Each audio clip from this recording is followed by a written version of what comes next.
भिवंडी महानगर पालिका चुनाव में समाजवादी पार्टी का साइकिल अभियान तेज। समाजवादी पार्टी के उम्मीदवारों ने शुरू किया धुआंधार डूअर टू डूअर कैंपेन। एकजुटता जहां, कामयाबी वहां। ये कहावत भिवंडी महानगर पालिका चुनाव के चुनावी रण में बिल्कुल सटीक बैठती दिख रही है। समाजवादी पार्टी के निशान साइकिल से वार्ड नंबर 2 और 4 के उम्मीदवार जिस मजबूती और एकता के साथ मैदान में उतरे हैं, उसने विरोधियों की धड़कनें तेज कर दी हैं। वार्ड नंबर 2 का दमखम।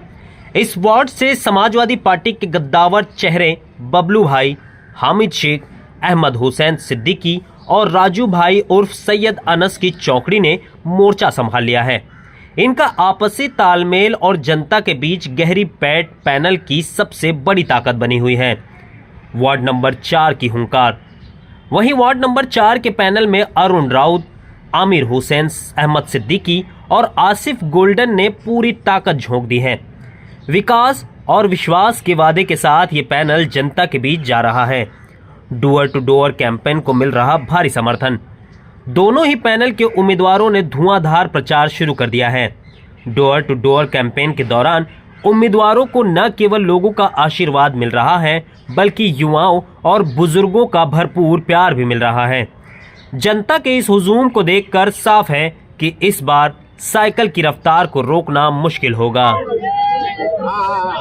अब देखिए, आपने तो खुद कवर किया है, तो आप खुद ही अंदाजा लगा लीजिए कि क्या है। मैं अपने मुंह से तारीफ करूं तो कोई मतलब नहीं आता।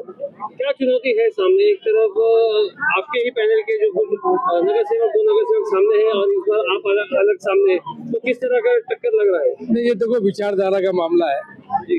इसके पहले मैं वाकई में तुतारी में था, जो आप कह रहे हैं, शरद पवार एनसीपी में था, लेकिन हमने बड़ी मेहनत से एमपी वालिया मामा को जिताया, और इसलिए जिताया कि वो हमारे मुसलमानों के मुद्दे पर और हमारे दुख सुख में हर मामले में वो बोलेंगे। लेकिन वो जैसी जीते, उन्होंने बीजेपी का फेवर करने का काम चालू कर दिया, और पूरी भिवंडी जितने भी भिवंडी लोकसभा के खास करके मुसलमान है, सबको दिली तकलीफ पहुंची वालिया मामा से। वालिया मामा ने वक्फ बोर्ड में उनकी तबीयत खराब हो गई ऐसा बोलते हैं, और दूसरे दिन वो कहीं और घूमने चले जाते हैं।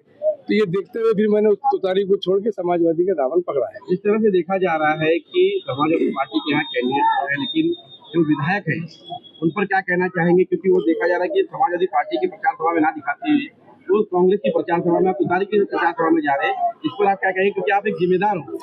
देखिए, आमदार साहब की दिमागी हालत ठीक नहीं है, उनको इलाज की जरूरत है। अल्हम्दुलिल्लाह, अल्लाह ने किसी मसलियत से मुझे इस काम के लिए उतारा हुआ है, और मैं पूरी दिलो जान से लोगों की खिदमत करने के लिए इस फील्ड में आया हूँ।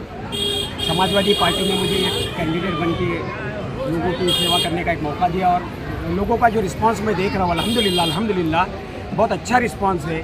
लोग बदलाव चाहते हैं, लोग एक तरक्की के रास्ते पे चलने के लिए, बच्चों के फ्यूचर के लिए, शहर की साफ़ सफाई के लिए हमको बहुत अच्छा रिस्पांस दे रहे हैं, और वो दिली दुआएं कर रहे हैं कि मैं इस चुनाव में, मेरी पार्टी इस चुनाव में भारी मत से चुन के आऊँ और आवाम की खिदमत करूँ। मुझे लगता है कि चुनाव भी नज़दीक आ रहा है, और विधायक जी आपके प्रचार सभा में आ नहीं रहे। इतना बड़ा शहर है भिवंडी, रईस भाई भी हमारे वाले भी प्रचार करेंगे।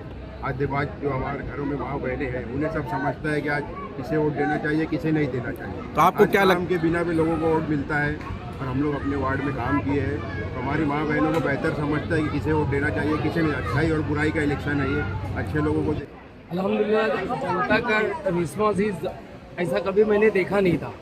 इतना अच्छा रिस्पॉन्स समाजवादी को है और समाजवादी के उम्मीदवारों के लिए है। जो जनता की जो उल्लास है, जो जनता का जो कॉन्फिडेंस है, उसके ऊपर से समझ में आता है कि ये दोनों पैनल को पब्लिक बहुत अच्छी लाइक कर। एक तरफा मामला है, पिछली बार बबलू भाई और अहमद भाई मेरे साथ में नहीं थे, और इस तरफ कोई कैंडिडेट मजबूत नहीं था, इसके लिए मैं खड़ा था, और उससे मेरे एरिया से मैंने 3200 वोट सामने वाले ने लिया था, मेरे अपोजिशन पैनल ने, और मेरे को 3600 वोट मिला था।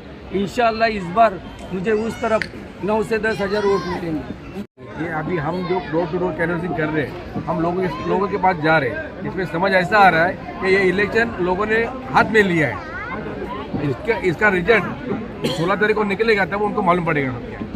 एक्सप्रेस न्यूज हिंदी पर वीडियो देखने के लिए करें लाइक, शेयर और सब्सक्राइब। बेल आइकन दबाना ना भूलें।